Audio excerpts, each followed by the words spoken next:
இந்தியாவிலேயே அதிக சாலை விபத்து தமிழ்நாட்டில் தான் நடக்குது. 18,000 பேர் ஒரு வருஷத்துக்கு உயிரிழப்பு.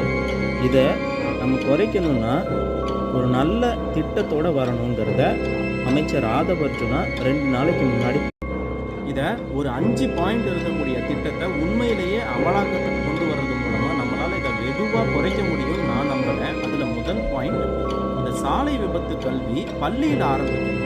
வெறும் ஏட்டுக்கல்வியாக இல்லாமல் பயிற்சி கல்வி. ரெண்டாவது, இந்த மாதிரியான சாலை விதி மீறல்களுக்கு கடுமையான அபராதம் இருக்கணும். அது அவங்களால கட்ட முடியாத அளவுக்கு இருக்கணும். அப்போதான் இந்த திரும்ப அந்த தப்பு நடக்காது. அடுத்தது, குடிபோதையில் வண்டி ஓட்டுறவங்களுக்கு கடுமையான தண்டனை இருக்கணும்.